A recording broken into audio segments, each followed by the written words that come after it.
Hello guys, കുറച്ച് ദിവസങ്ങളായിട്ട് നീരവ് പറയണതാട്ടോ ഈ ഒരു സംഭവം മേടിച്ചു കൊടുക്കുന്ന അവന് ബബിൾ ഉണ്ടാക്കി കളിക്കാനാത്രേ. അപ്പം ഞങ്ങളിന്ന് പോയിട്ട് മേടിച്ചു കേട്ടോ. അങ്കവാടിയിൽ നിന്ന് വരണ വഴിക്ക് അതൊക്കെ മേടിച്ചിട്ട് കുറേ നേരം അത് ഊതി കളിച്ചു. നല്ല മഴ വരുന്നുണ്ടായിരുന്നേ. അപ്പം ഞങ്ങൾക്ക് എന്തായാലും വരണ വഴിക്ക് ബാക്കി പൈസ ഉണ്ടായിരുന്നതിന് ഞാൻ നല്ല ബജ്ജി കട കണ്ടപ്പോൾ അവിടുന്ന് ചമ്മന്തിയും പരിപ്പ് വട പറഞ്ഞ് എനിക്ക് ഭയങ്കര ഇഷ്ടമാട്ടോ.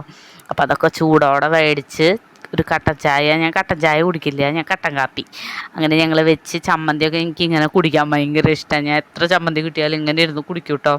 അപ്പം അങ്ങനെയൊക്കെ കുടിച്ച് അതൊക്കെ കഴിഞ്ഞ് എണീക്കുമ്പോഴേക്കും എന്താ നല്ല കാറ്റൊക്കെ വീശാൻ തുടങ്ങി. നല്ല എന്തൊക്കെയോ പടപടേന്ന് ഇങ്ങനെ വീഴണ സൗണ്ടൊക്കെ കേട്ടിട്ടാട്ടോ ഞാൻ ബാക്കിലേക്ക് പോയത്. എന്നിട്ട് മഴ പെയ്യാനുള്ള ചാൻസ് ഉള്ളതുകൊണ്ട് തന്നെ തുണികളൊക്കെ എടുത്തിട്ട് ആ ഷെഡിൻ്റെ ഉള്ളിൽ വിരിച്ചിട്ടു കേട്ടോ. ബാക്കി ഞാൻ ഉള്ളിലും വിരിച്ചിട്ടു. അപ്പോഴേക്കും നല്ല മഴ പെയ്തു കേട്ടോ. ഞങ്ങൾ ബബിളിലൊക്കെ വീർപ്പിച്ച് അവിടെ പുറത്ത് കുറച്ച് നേരം ഇരുന്നു. പിന്നെ ഷീറ്റൊക്കെ പൊളിഞ്ഞോണ്ട് തന്നെ അവിടെ വെള്ളം വീഴാൻ തുടങ്ങി. അപ്പോൾ ഞങ്ങൾ ഉള്ളിൽ കസാരയൊക്കെ ഇട്ടിട്ട് അങ്ങനെ ഇരുന്നു. പിന്നെ കുറച്ച് കഴിഞ്ഞപ്പോൾ നീരവന് പുതിയ ഐഡിയ, നമുക്ക് വഞ്ചി ഉണ്ടാക്കി കളിക്കാമെന്ന്. അങ്ങനെ ഞങ്ങൾ വഞ്ചി ഉണ്ടാക്കി വെള്ളത്തിൽ വിട്ടപ്പോൾ മുകളിൽ നിന്ന് വെള്ളം വീണുകൊണ്ട് തന്നെ വഞ്ചി ജാമായി വെള്ളത്തിൽ കിടന്നു കേട്ടോ. അത് കഴിഞ്ഞ് കുറച്ച് കഴിഞ്ഞപ്പോൾ ഞങ്ങൾ വേഗം വിളക്കൊക്കെ വെച്ച്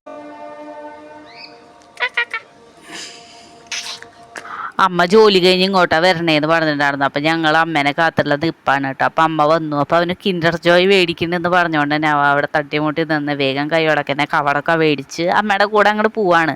പിന്നെ ഞാൻ എന്താ ഉള്ളിൽ പോയി ചായ ഉണ്ടാക്കി വരുമ്പോഴേക്കും അവൻ എന്താ അതൊക്കെ ഒറ്റയ്ക്ക് പൊട്ടിച്ച് കഴിക്കാൻ തുടങ്ങി. എനിക്കും കുറച്ച് തന്നു കേട്ടോ.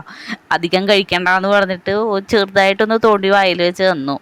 കുഴപ്പമില്ല, നല്ല ടേസ്റ്റായിരുന്നു കേട്ടോ.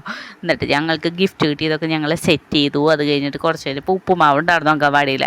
അപ്പം അമ്മ അതിരുന്ന് കഴിക്കുകയാണ്. ഞങ്ങൾ അതിൻ്റെ ഇടയ്ക്ക് മേലൊക്കെ കഴുകി ഭക്ഷണമൊക്കെ കഴിച്ച് കിടക്കാൻ പോവാണ് കേട്ടോ. അപ്പോൾ അടുത്ത വീഡിയോയിൽ കാണാം. വീഡിയോ ഇഷ്ടപ്പെടുകയാണെങ്കിൽ ലൈക്ക് ചെയ്യാനും സബ്സ്ക്രൈബ് ചെയ്യാനും മറക്കല്ലേ. Tata bye bye, see U.